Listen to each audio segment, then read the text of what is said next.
I went on vacation recently. I risked it all for a beach. I went to Costa Rica with my best friend. Yeah, it was fun. And we stayed at a resort because we wanted to be in a different country, but like, not really. And we wanted to go dancing one night. So we went to the concierge desk and we're like, we're gonna go dancing. Can you please call us a car? And we were talking to a staff full of men. And they were like, you wanna go out alone? You're just two women. Do you need a man to go with you? Should we send a chaperone to watch over you? And we're like, we're not going to prom. We're just going to a bar, it's fine. But they wouldn't let it go. And then one guy behind the desk was like, I mean, I guess you have to learn your lessons the hard way. And I was like, is this the beginning of a porn?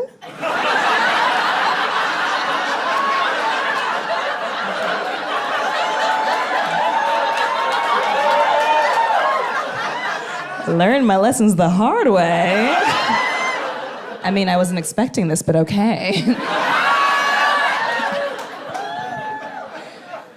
And it didn't faze us. We left, went dancing, found strangers, did their drugs, and made it back safely. Because we're adults. But I thought about that moment and I was like, why wasn't I scared? I feel like me in my 20s would have been scared and been like, oh, we are just two women. Maybe we do need a man. But me today, I'm like, I dare you.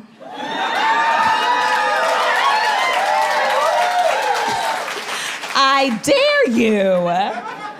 I'm not worried to learn my lessons the hard way anymore because I've already learned all my lessons the hard way. I lived in New York for almost 10 years. I'm a woman in her 30s. If you're looking to scam me, you're too late.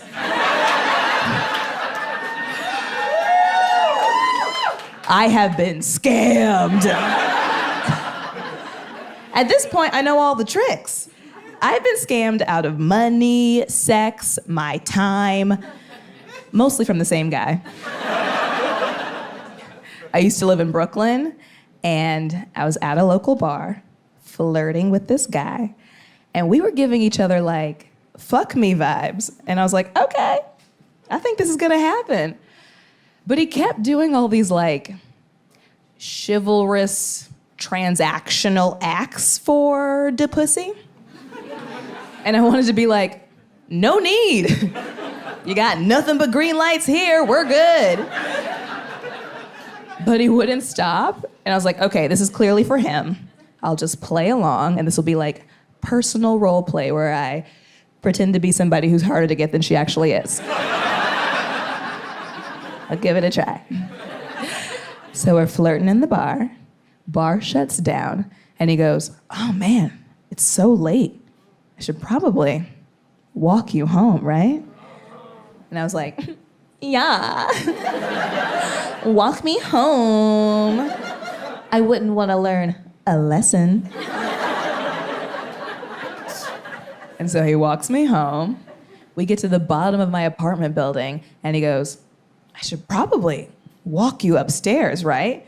And I was like, oh my God, thank you. I always get so lost. I'm terrible with directions. Is it up? So he walks me upstairs.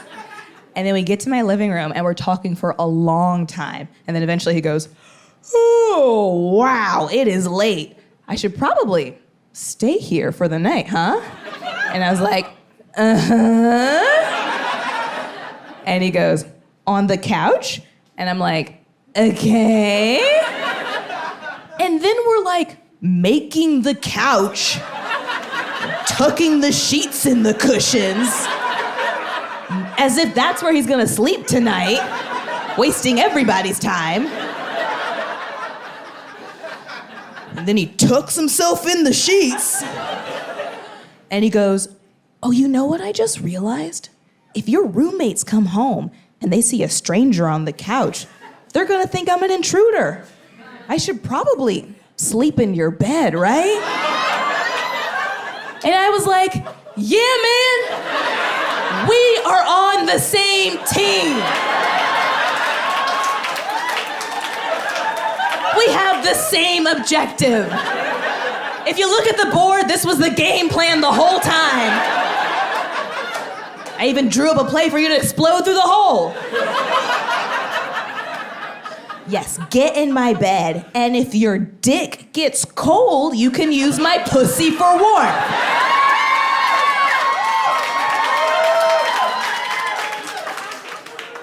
So he got in my bed, and we started fooling around, but it didn't get very far, because his dick wasn't working. And he goes, too many margs. And that happens. I was like, well, try again in the morning. We wake up, and I'm like, meh? And he goes, meh, I have to go to work. And then he leaves. And it took me a while to realize that he worked at a restaurant in Brooklyn, and he lived an hour away in Harlem. So he just wanted to avoid the 2-hour commute and wake up closer to work the next day. Took me 2 years to realize that. I have been scammed.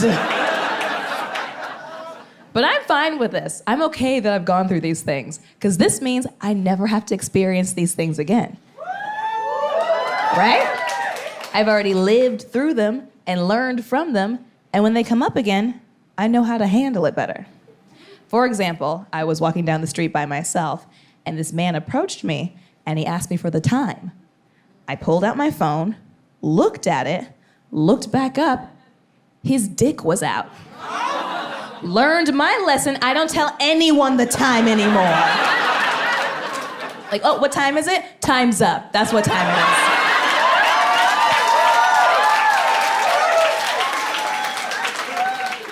But on the plus side, that guy who showed me his dick, same guy I saw jerking off in the park earlier. And I was like, look at you getting out of the car. Not letting the man keep you confined to your tight spaces. Take it to the streets. One thing I've been wondering lately is, what do you think has to happen in a person's life to make them want to buy eyelashes for their car?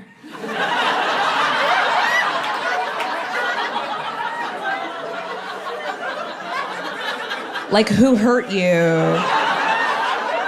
Did a car hurt you? Yeah. Now it's my friend.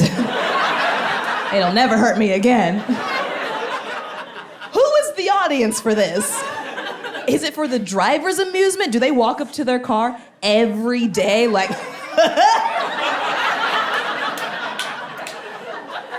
Still a face. Or is it for the other drivers on the road? Are we all supposed to look in our rear view mirrors like...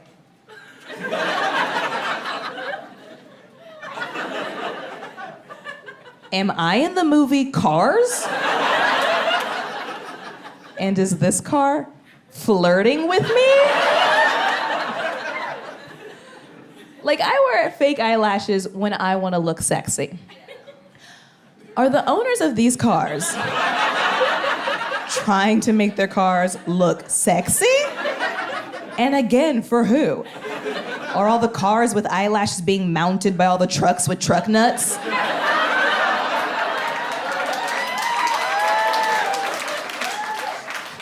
Also, truck nuts. Why? What an ugly accessory. An erect shaft would be more appealing to look at than these loose, swanging, shriveled, dangling, detached nuts. Also, is that like a reflection of our society where it's like, if my car's gonna be a girl, she's gonna have pretty eyelashes and makeup. And if my car's gonna be a boy, he's gonna have nuts. I don't even think nuts are the most appropriate body part to display toughness, like grit. That's the most vulnerable part of a person's body. They're sensitive, they're thin-skinned. If you hurt them, they shut down. You don't want that to represent you. If you want to show the world through your car that you have strength and virility, you should want to show people that you're adaptable and that you have endurance and that you're open and warm and multi-layered, like a vagina.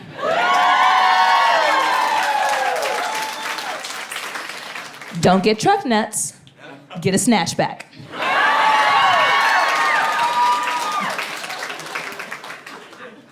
I'm gonna trademark that soon. One thing I would like to happen soon is for people to talk about vaginas and vulvas and all things happening down here in a kinder manner. I feel like there's been a lot of disrespect from men and women when it comes to how we discuss things below. For example, I was talking to a friend who's a woman, and she was thinking about getting an IUD. If you don't know what an IUD is, it's birth control.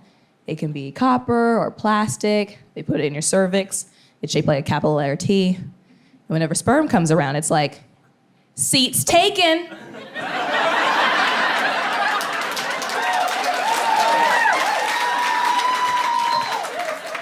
And then you don't get pregnant. So my friend was thinking about getting one, and she goes, yeah, my doctor said that every so often I would have to put my fingers up there to make sure my IUD didn't move or fall out. And I'm like, I'm not putting my fingers up there. And I was like, what have you been doing your entire life? Not putting your fingers up there? And she's not unique in this way of thinking. I've talked to many women, I mean women, like above 30, who have said things like, I've never seen my vagina. I've never put my hands inside myself. This cannot continue. This has to stop.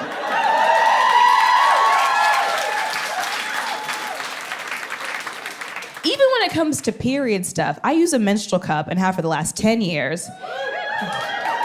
Not the same one. You do have to change them. If you don't know what a menstrual cup is, it's a silicone cup. You fold it, put it in, pops open, it catches all the blood, you dump the blood in the toilet, you wash the cup in the sink, and you put it back in. And I've described this process to other women, and sometimes I'll get the response of, ew, you touch your own blood? Yeah, it's mine, so it's fine. It might be weird if I was like taking someone else's cup out.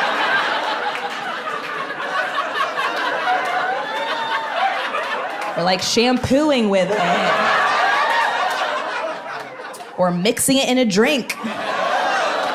It's the real Bloody Mary. But it's going in the toilet, it's fine. Also, if you've ever owned a dog or a baby or an old person, you've touched way worse. Also, I want to let you know that I'm currently wearing a cup right now.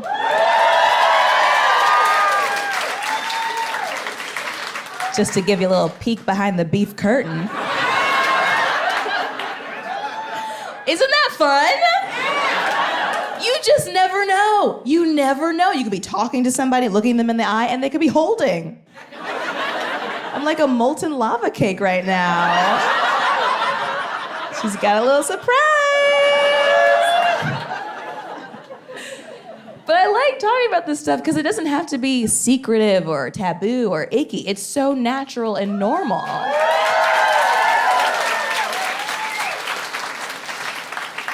I just really want us to stop treating our parts as if it's a separate entity from our body. Just get in there. Get your hands in your pussies. Get those hands in those pussies. Grab yourself by your pussy. You're allowed to, it's yours. Men touch their dicks all the time. All the time. If you shake a man's hand, there's a chance he was just rearranging some thin skin shortly before that point. We should be like that. I'm not saying we should like root around in there and start shaking people's hands.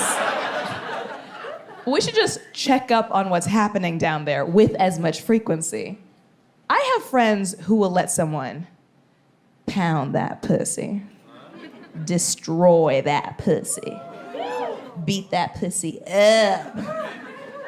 And they won't put a hand mirror down there to make sure it's still intact. It just got destroyed. You're not curious?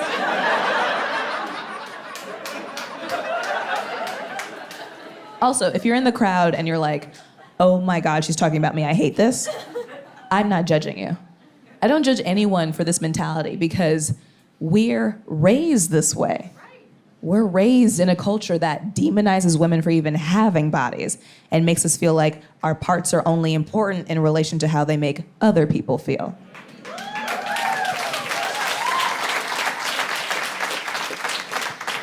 And we get taught these things at a very young age. I remember when I was younger, when I was PT, pre-tits, my mom told me, if your dad is in the house, you shouldn't run around without a shirt on because it would be disrespectful to him. And my mom's not weird for telling me that. She told me that because her mom told her that. And I've talked to many other women who've gotten the same kind of teaching, that we need to cover up and shrink for the men in our household. But it's like, if you think there's someone there who could potentially sexualize a child, let alone their own child, you need to get that predator out of the house.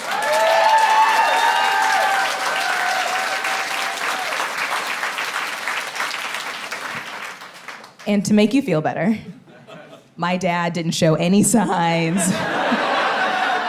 of sexualizing me or finding me sexy, no matter how hard I tried. I was flirting my little ass off. Got no bites.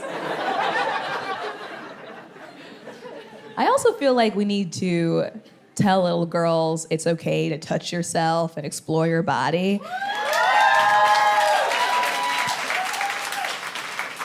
So we're not doing weird stuff later. When I was younger, I was raised very Christian, and I thought I was gonna go to hell if I touched myself down here. But I wanted to try because I heard stories. And I was like, well, maybe if I don't do it, maybe if like an inanimate third party does it, it'll be fine. So the first time I masturbated was with the handle of a lint roller. It didn't feel great. It was lint-free after. And I had a friend, she washed it first. She used the filter of a fish tank because it vibrated and she at least knew it was supposed to do that. We need to tell little girls it's okay to put your hands down there so we're not doing scavenger hunts in our house, trying to find things that fit. Anyone else want to share a household product they put inside of themselves? I'm genuinely asking. Shout it out. A hairbrush? Yes, I love a multi-purpose tool. It's not only for your locks, you can pretend it's a cock. Electric toothbrush, classic. Classic. You gotta fill those cavities. I love it. Was it? A spirograph pen? Now, what is a spirograph? It vibrates? Oh, good, good, good. Not one of those normal-ass pins. She's like, I'm not fucking around with Bic. No. This thing has to work. I love it. Anyone else? Cucumber. A cucumber! Yes! Toss that salad, bitch! Yes! Did it come out a pickle? Guess there was a little acidity in there.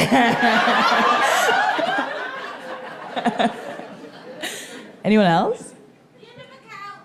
Oh, the end of a couch. I like that. I like that it's specifically the end of a couch. She's like, it's the end of the couch, but my beginning. The beginning of my journey. Anyone else?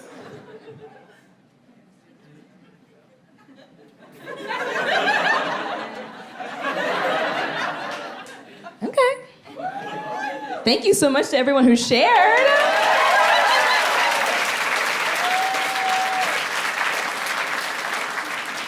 And for those who didn't, I know. I know. I love asking people about this stuff because it's so natural and normal and we don't talk about it that much. I feel like there's all this stuff in the media that encourages straight boys' sexual exploration. There's a whole movie franchise based on a boy fucking a pie.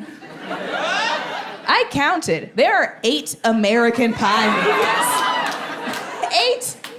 I want like a Spirograph pin short film or something.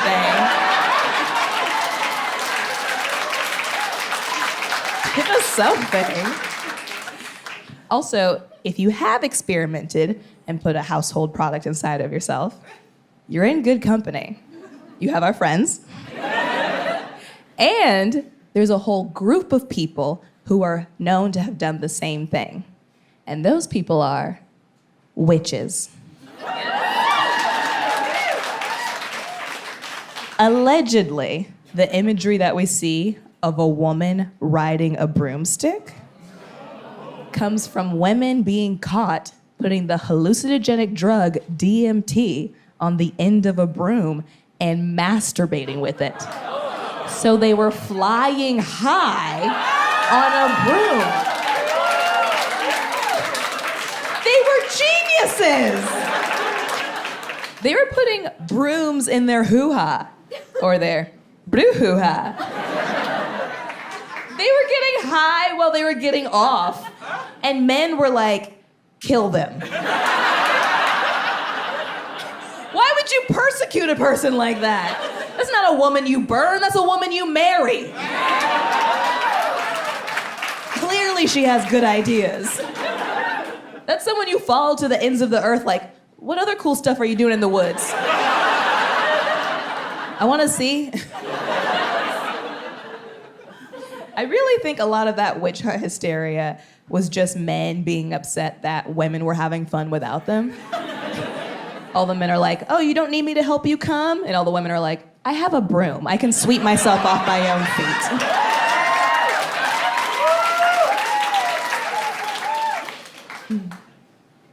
I do feel like the pandemic has gotten me more hyper aware of my body and my health.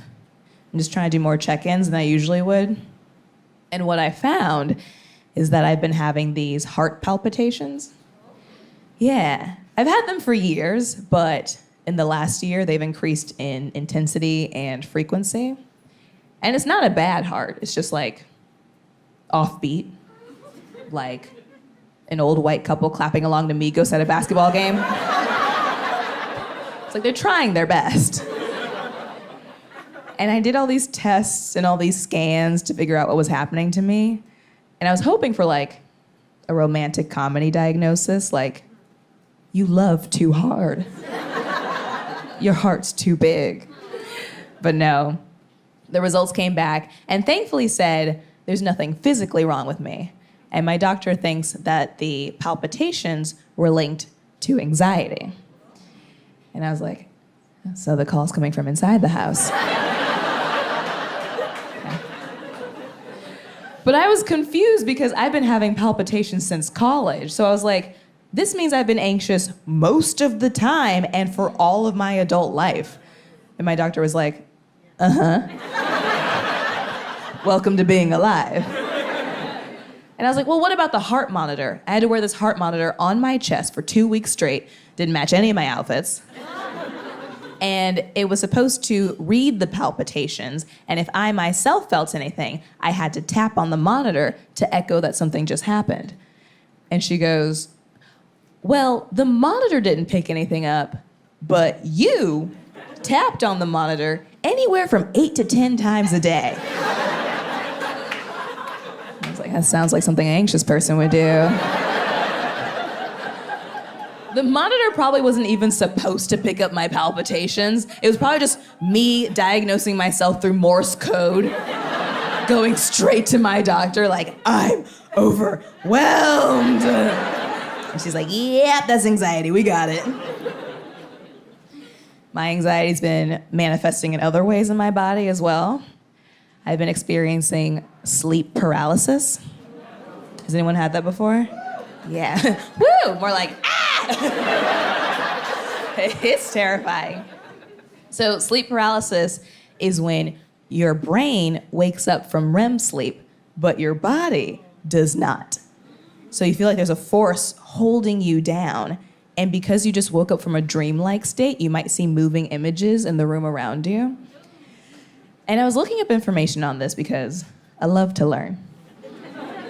And I found these studies that said Black people experience sleep paralysis more than any other race. And I was like, of course. Of course. Add that to the list. You could say that about most ailments. Colon cancer, gout, Charlie horses probably, I don't know. And I looked it up because, again, she loves to learn. That sensation when your calf locks up, we call that a Charlie horse because a horse kicked a slave named Charlie, and we've been calling it that ever since. I made that one up.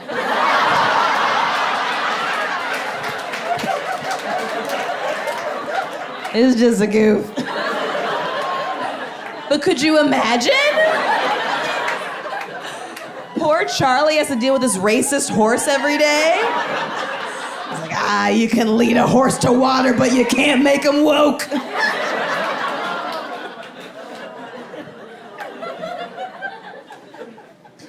I also read that a lot of cultures back in the day thought sleep paralysis was brought on by a witch sitting on your chest and giving you nightmares. And I read that and I was like, that doesn't sound like a nightmare. Sounds like a dream. Sounds like some fantasy erotica I wrote in middle school. The witch floated into my open bedroom window. Her long black cloak opened just enough to see the side of her breast. She leaned her broom on the wall because she didn't need it. She only wanted me. She hovered above my bed, eyeing me up and down, and she thought to herself, maybe I'll make her my apprentice, or my lover, or both. She lowered herself down onto my chest, and I awoke to this beautiful but terrifying woman. And then I realized I couldn't move my limbs to escape. But then again, I don't want to.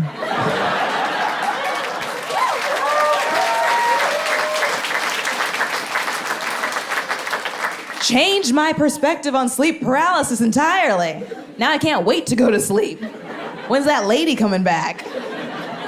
Her pussy will put your ass to sleep, but wake up your mind. And that is a woman you want in your life.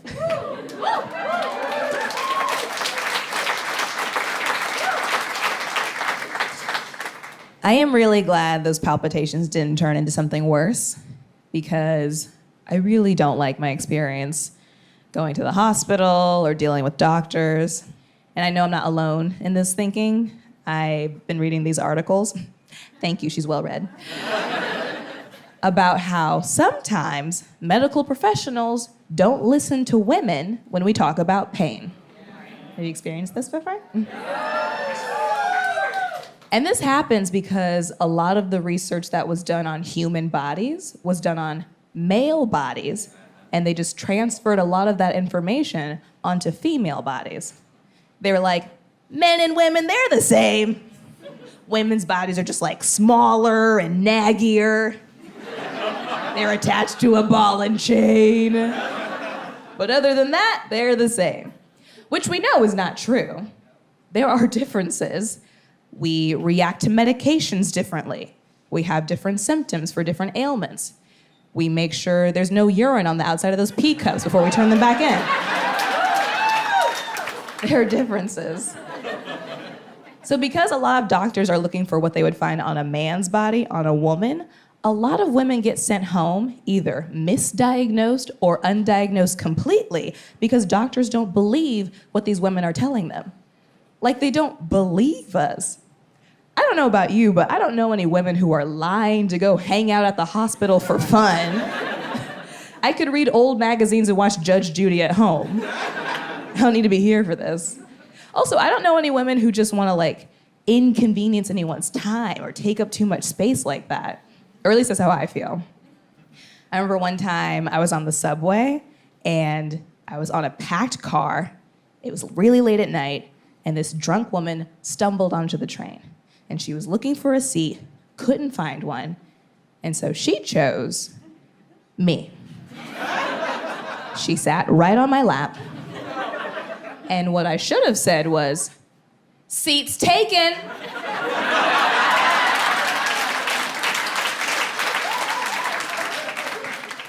But what I actually said was nothing. I just let her sit there. And I started justifying it to myself. I was like, I've been sitting all day. This is like strength training for me.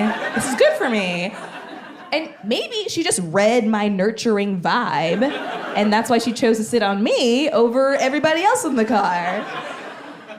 Or maybe she's a witch. Am I dreaming?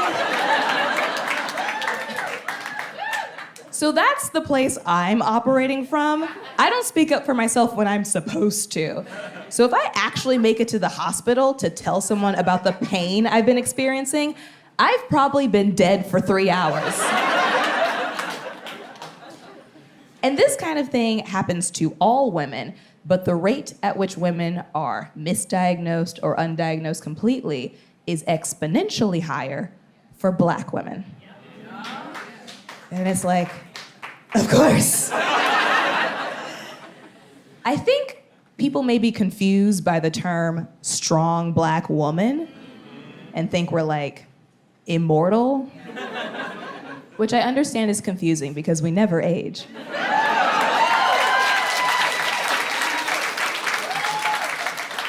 I'm actually 72 years old. I just drink a lot of water.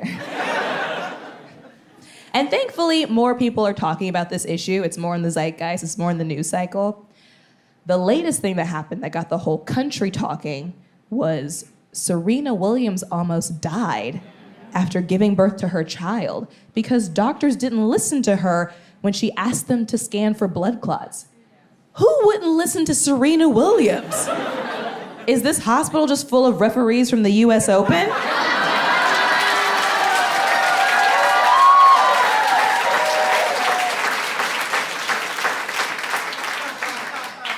And thankfully, she's healthy and safe. Thankfully, her baby's healthy and safe. And thankfully, she feels comfortable enough sharing her story with us. Because this kind of thing doesn't just happen to celebrities like Serena Williams.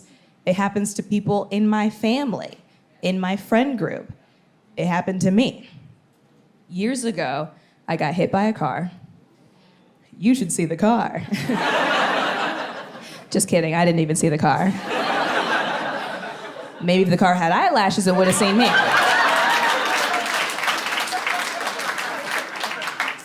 And I did everything I was supposed to do to be on the road.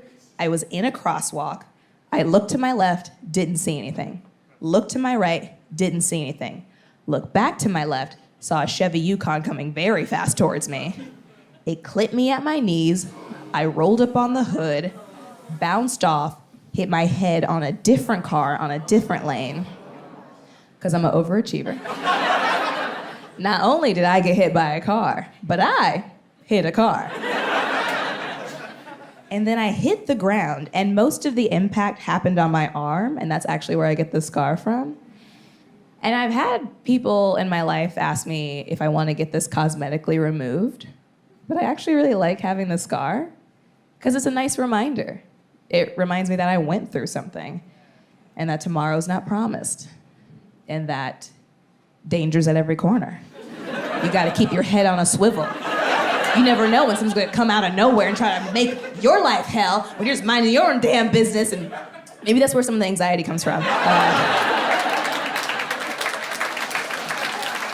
Starting to see. And thankfully, someone saw this whole accident and they called 911 immediately. I guess they were not on their way to brunch. And the ambulance came, and when you're in an accident like that, they have to take your clothes off to assess the damage. But they can't like shimmy your clothes off of you because they don't know what's broken. So they have to cut them off of you. And they sliced up my favorite pair of acid wash jeans. And that's the real tragedy here. And you know that saying that's like, make sure you're wearing clean underwear in case you get hit by a car. Thank God I was. I had just gone to the gym, worked out, showered, and changed there, which is also great because I was on my period at the time. And if they had cut up my leggings post-workout, they would have been like, it's worse than we thought. She's bleeding everywhere. And there was a cup inside her? What happened here?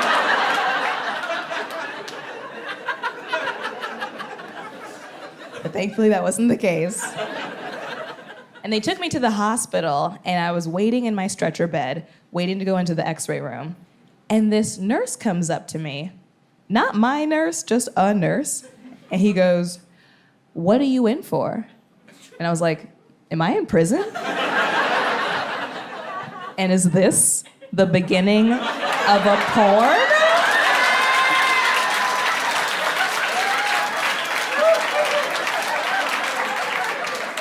What are you in for?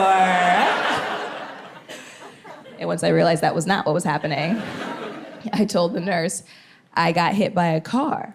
And he goes, oh man, that sucks. And I was like, yeah, man. Can I get some ice or some painkillers? I'm pretty sure nothing's broken on me. I'm just in a lot of pain. And he goes, oh, we can't do that because if we alleviate the pain, the doctors won't be able to tell what's broken on you. And I was like, I feel like the x-rays will help me with that. But you're the expert. And then I get to the x-ray room with a different nurse, and they want to scan my head because she's an overachiever. And the only scanner they have available is a standing scanner. And the nurse goes, just stand right here on this X. And I was like, I don't think I should be standing. And he goes, no, it's fine. Just right here on the X. And I was like, okay, you're the expert. And so I stand on the X. They scan my head. I go to sit down, and I'm like, oh my God, my legs. And he goes, what's wrong? And I was like, I got hit by a car. And he goes, oh, you probably shouldn't have been standing. And I was like, oh, you probably shouldn't have been nursing.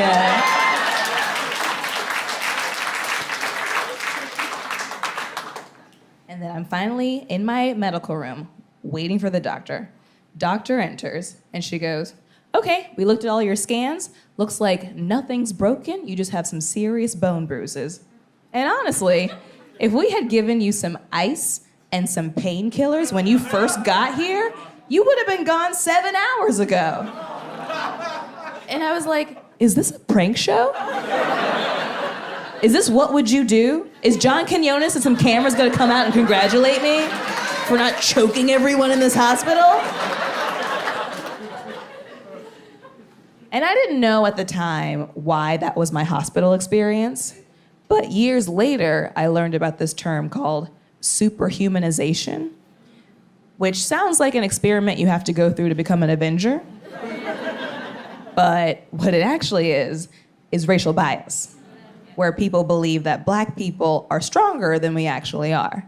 So there are still people in the medical field who believe things like Black people have thicker skin, our nerve endings aren't as sensitive, we feel less pain. And that explains why they didn't give me pain medication while I was at the hospital and why they were asking me to do things like stand after I got hit by a car.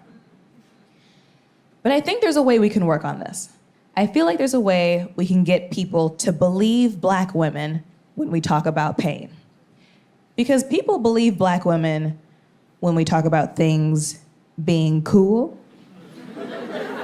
Like, this hairstyle's cool, these nails are cool, this saying is cool. People are like, I like it, I love it, I'll take it. And they do take it. So I wonder if we make illness cool, maybe people will take it away from us. So I propose Black women just need to be out in public saying things like, sickle cell is sick as hell. Bow, bow, bow. A diabetes, yeah, sweetie. Dying while giving childbirth, more like dying while giving And then the illness will be gentrified out of our bodies and replaced with white ailments, like a gluten allergy or an aversion to the sun or tennis elbow. And I know tennis elbow does not affect Black women because Serena Williams has been playing for 537 years.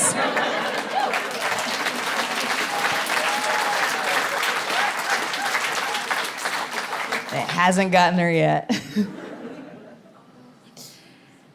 I'm getting tired of the way companies advertise to women. There's this thing called femertising, where they put a feminist lean to commercials to sell more stuff. And it works sometimes, but the way they're doing it now keeps getting weirder and farther away from the product. Because they want to tug at our like feminist heartstrings. So they're essentially like, you enjoy being girl, right?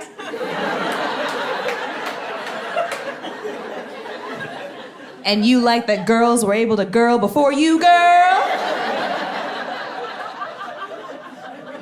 And you want girls to be able to girl after you, girl?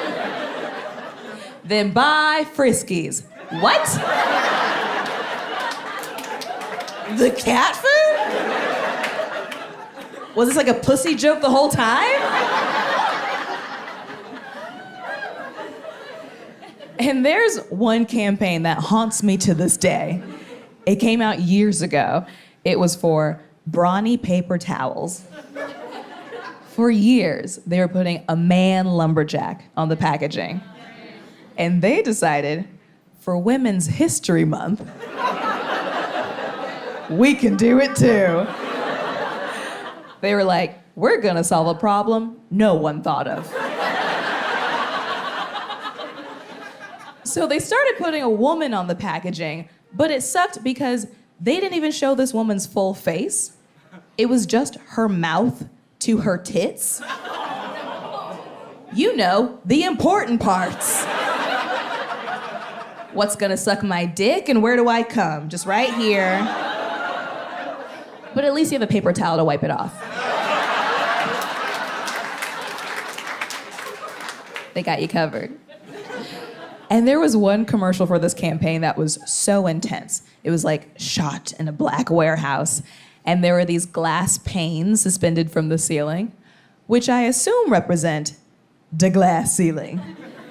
And then women from history would be projected on the glass, and the camera would zoom through and smash it, or break the glass ceiling.